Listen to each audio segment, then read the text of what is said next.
Mark II Jaguar 3.8 with 220 brake horsepower for 1,600 quid. Some people didn't even pay that much because the Mark II was the car of choice for Britain's villainous getaway drivers.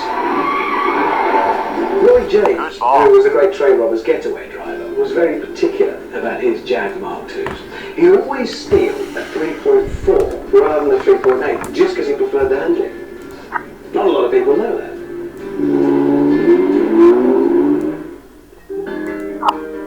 The Mark II ran for most of the 60s, but by 1968 it was all over. And not such a bad thing really, because by then Jaguar had been swallowed up by British Leyland, and predictably the BL monster was doing its bit to screw up everything.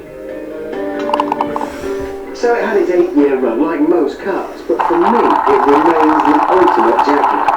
It wasn't the first time they'd used this kind of design or this engine, but as a package, the Mark II became the definitive Jaguar saloon. It might not have the ultimate knockout glamour of the E-Type, but the way we look at Jaguars today as fast, affordable, classy sports saloons was defined by this car.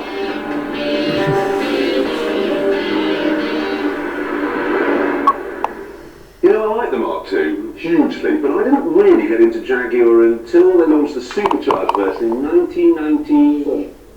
That's right. There's nothing more sinister than a black XJR. Hannibal Lecter had one. And he was sinister. And I had one. But you're quite sinister.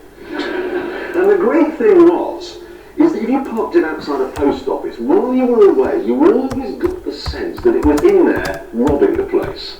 Or greeting the postmistress. But the Lectermobile, thank you, Lectermobile has gone. Finished. This is the new XJ. This is the Jaguar saloon for the 21st century, and we'll be looking at it a bit later on. But now, it's the news. Right, we start tonight with some Vauxhall news, which will be of interest to these two chaps, because you've got an Astra Diesel. What are you doing here? And he's got a Vectra and not even the new one. Deary me. Anyway, we have managed to secure a photograph of next year's Astra. Who would like to see what it looks like? Not really, not really. You would like to see? Okay, fair enough. No! It is nice. It's really nice. terrific. It'll never look anything like that at all. You know what? I thought that, so I rang Vauxhall up and I said, look, is it really going to look like that? He said, yes. If it doesn't, can I eat your dog? And he said, yeah, okay, you can eat my dog. I promise you, the 3-door Astra, apart from the back end, which will be a little bit different, will look like that. It's fabulous. Absolutely fabulous. Can I show you something interesting? Have a look at this, okay? It's a Ferrari, clearly, and this stripe is what we're interested in for the moment. Reading down this options list, how much do you reckon this costs? What's that? How it's painted on the car? If you buy just a red car, but you want it as an extra from the options list that I have here. £1,000. 1,500. For a bit of paint? 2,000. Shall I tell you, 3,643 quid for a stripe. Seriously. 3,006 bargain. Says the man with the Astra Diesel. This is the Stradale, which, if I can explain, is taken from, they have a championship race where these compete. Yeah. This is the road-going version of the race car. So it costs 30 grand more, so £130,000. But it's lighter, it's lower, they firm up the suspension, lower the centre of gravity, more power, about 425 brake horsepower, 0 to 62 in 4.1 seconds. And it has got paddle shift, and before you believe, they only like flappy gearboxes. It's actually quite good in that. I'm sorry everyone. Have you driven this car? I have. And what happened when you drove this car? Well, I crashed it. Tell the nice ladies and gentlemen about what happened. Well, I was going around That's a corner a bit nice, and lots and lots of corners very quickly, and it was spam it several times. Actually, this is why it's called the F360, this model. So when you go, and then you do a 360. So, you could be right. You could be right. I've got news. When Rover MG bought itself from BMW for a tenner a few years ago, they made some fairly bold claims about what they were going to do. They said they were going to have a list of it here. They said they were going to have a new 45 by 2003. They said they were going to have a V8 engine in the ZT. They said there was going to be an SV supercar. They said they were going to make a space shuttle. Yeah, space station. Yeah, well, they were going to build a space shuttle to get to the Rover space station. The Rover space station would be fab, actually, wouldn't it? It would be dark metallic green. And it would have a grill on that would sort of appear every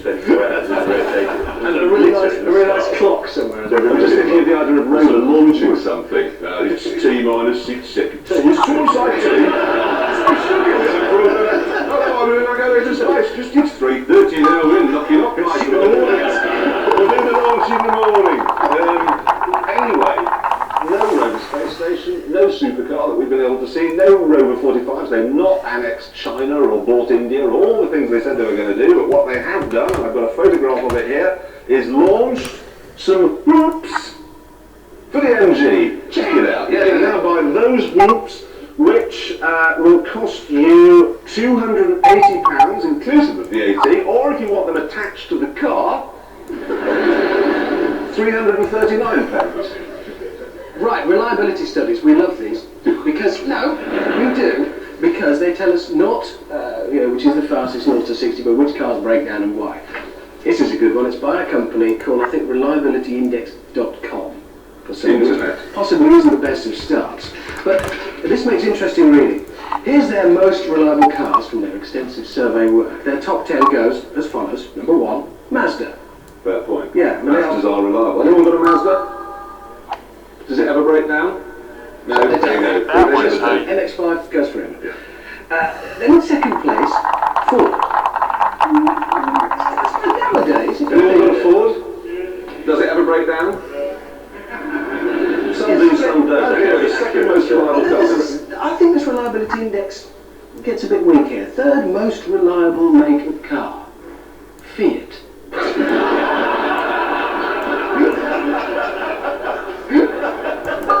I mean, then it's got, Honda, Volkswagen, Mercedes, Toyota, BMW, Volvo, all the people you expect. But in third place, Fiat.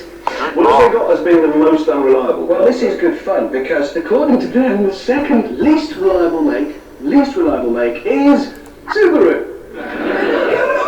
They're the most reliable cars imaginable. I have never, in how long I've been doing this, 15 years, I've never had a letter from a Subaru owner ever saying my Subaru broke down. So, what was number 1? What's the most unreliable car according to them? Toyota? It could be I bet it's not Toyota and Nissan. Jeep was 1. Yeah. Do you want that? Absolute rubbish. Oh, this is interesting. A brochure about the opening of a new car park in Leeds. Q Park is not only changing the way people park, but also the way they think about parking. Parking. You don't. It gets better. Parking provides a vital link in the mobility chain. It does, you stop your car. It is never an end in itself. Well, you don't just go out to do some parking. Have a nice day. I've been invited to the opening of this car park. In Leeds? Yeah, I have to say I'm very disappointed in it because when I joined Top Gear I thought, here we go. French Film Festival, Kristen, no. I've been invited to the opening of the car park and it says, yes please, I would like to come to the opening of the car park. I will be arriving A, by car, B, on foot. So anyway, I rang them up and I said, I'd like to come in the car. Will there be parking? Last week, if you remember, we launched our search for rubbish cars. Well, not rubbish cars, cars that have been ruined, if you remember, people who've just done stupid things. Got a good example that's been sent in to give you an idea of what we're looking for. Started life as a Volvo, okay, sensible car. I've actually seen this car in real life.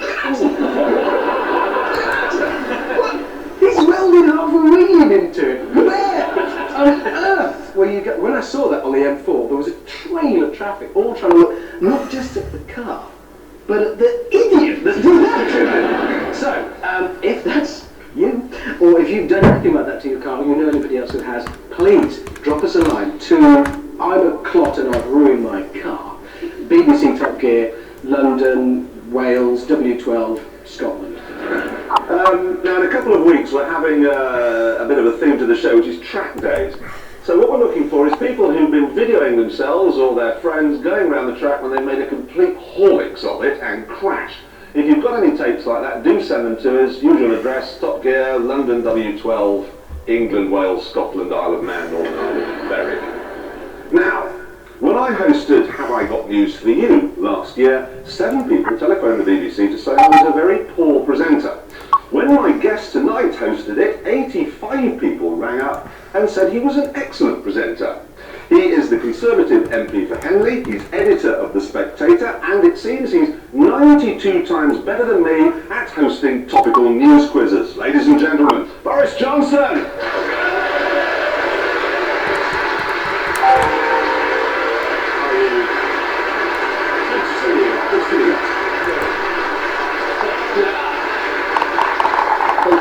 This Have I Got News for You, Malarkey. Yes. It's tricky, isn't it? Very tricky. I mean, tricky for me, at least, anyway. But it was tricky, it was trying to remember which bit you were supposed to be looking at any given time. I think Angus Deaton earned his money. I think they should bring back Angus. Well, who thinks we should bring back Angus? I think we should bring back Angus. Yes. Not bring back Angus, but bring back Angus. Yeah. The thing I've got to find out, though, really, is most politicians, as far as I can work out, are pretty incompetent, and then have a veneer of competence. Yes. You do seem to do it the other way around. Yes. Well, you can't rule out the possibility, beneath the elaborately constructed veneer of a, blithering idiot. No, it's a blithering idiot. Well, which is it? Are you No, of course not. No, my dear fellow. What's this about you driving a tractor through a barn, then? Yes, it's perfectly true that this is a long time ago. If you ever driven a tractor very fast. No. Nobody has. Well, this was actually rather fast by my standards. Massey Ferguson tractor that had a great many very complicated gears, and at the crucial moment I couldn't remember which gear was the one you used when you wanted to slow down, and I just sort of blankness descended, and I went back through the back of the barn and Through the wall? yeah. And anyway, it was all right in the end. They blocked my pay where I was working, but it was quite easy to replace it. What were you, a tractor driver then? A part-time tractor driver. And now you write about cars. I do, but Jeremy, I sit at your feet in the terms of, writing about cars. Anyway, I'm, like Aeschylus, feasting at some scraps from the rich banquet of Homer, That's the sort of thing that goes down big on Top Gear. Yeah, that's a good thing. It is a good thing, yeah. Because, I do enjoy it. It's in GQ magazine, your motoring column. Yeah. It is very good. It's very good. I don't know anything about cars. I shouldn't say that, actually. I do know. I know more. Can I just share a little observation that Boris made about the Maserati here? Look how much has been crammed in. The great big fat long things, the vast doodah with the squiggly bits coming out of the just look at those sucking I think what do you really know your stuff there about cars? Absolutely no idea. Yeah. No, genuinely, I have no idea That's how in the engine garden works. spot. People have sat me down and said, no, the petrol goes, and you know. No, well, acquaintance, no. And then there's pistons go up and down, and somehow you go along. How does that happen? He'll know when you've got a beer and a rover. He'll know everything there is to know about it. It is a miracle. But I'm a very keen cyclist. Unlike you, I think. And you talk on a mobile phone while you're doing it. No. Well, I do, yeah. When I said no, I wanted to make a point about my willingness to learn and to reform, because it's perfectly true that I did once talk on a mobile phone while cycling. And actually, why shouldn't you be able to talk on a mobile phone? Because you can't reach the brakes. You can with one hand. Oh, I had this exact Are you saying that people with only one arm shouldn't be allowed to ride a bicycle? Are you? Well, with that, I put it to you, that is just, Yes. that's Beautiful discriminatory. shot. Yes, people with one arm should not be allowed to ride a bicycle on the basis that What do you mean? no one should be allowed to ride a bicycle. Ah. They take up too much space on the road and they don't pay to be there. Well, I think the bicycle's absolutely wonderful. You wouldn't park in a cycle lane, would you? Park in one. You wouldn't park in a No, cycle but I do drive in them fairly regularly. You drive in cycle Yeah, I'm a bus lane. I think the bus lane is a very good idea. Thank you. Yeah, because you think everyone's not in this. Fantastic, I'm late, I'll just zoom up. Are you allowed to say that on tape? I just did. Whether it gets I defy the makers of Top Gear to keep that mission in the final end. Well, now we're not I going think to that's a bit of know. a challenge. Until Sunday night, we're not going to know whether it makes it into the final end or not. Outrageous. What, that I drive in bus lanes? Who here drives in bus lanes? One, That's or in the two. darkest Exactly, spot. there's only 3 of us who drive in bus lanes. They're empty buses. So what's it like on the road? Are you the kind of guy that has your car towed away the whole time? It has been towed away now and then, yeah. It has been towed away. I wouldn't hide it from you. But I have to say, last time it happened, it was in defiance of every bylaw parked. There was absolutely no question. And I had testimony of 2 traffic wardens that it was legally parked in a residence permit parking bay. Mm-hmm. But the point I want to make is that once your car, do you know this? Once your car has 1 inch off the ground, once it's in that dreadful hammock, and they've got it, it is no longer yours. You have no rights over that vehicle anymore. There's nothing you can say to the chap, the teller. I have a theory on that. Who'd like to hear my theory on that? Yeah. I think if you leapt onto the bonnet as it was dangling around, And you put 1 wheel down onto the tarmac. no, there's no way in hell that a health and safety law is going to allow you to be swept. They'll have to put it back down again. I'm sure of that. Now, of course, you're here really to find out just how good a driver you are, I guess. Yeah, I have an idea about that. Really? How good a driver do you think? I think I'm extremely bad. Really? Yeah. Extremely bad. Who'd like to see Boris's lap? Here we go. Well, that was a start. It's already maintained by my coach. Steve, about the worst driver for me. That's just motherfucking funny. Hey, thanks. Who'd you know? Someone. Who'd you know?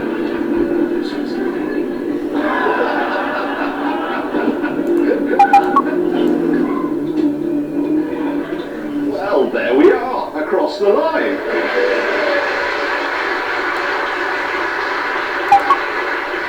Don't feel bad about the off-road excursion there. Was it uncomfortable? No, it was fine. It was a very good car.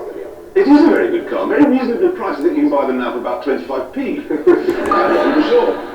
Now, where do you think you're going to come here? Do you think you're going to be up with JK and Jamie Oliver and Gordon Ramsay, or are you going to be more a Jonathan Ross, Harry Enfield? I think I'm towards the, if not the very last. I mean, I have no idea. No, you couldn't be slower than Harry Enfield. Well, I have no idea. I'm not. He's terrified someone's going to come one day and be slower. But he's only 13 seconds slower than JK, isn't he? 13 seconds on that track is about 4 years. Your time. Anyway, I have your time here.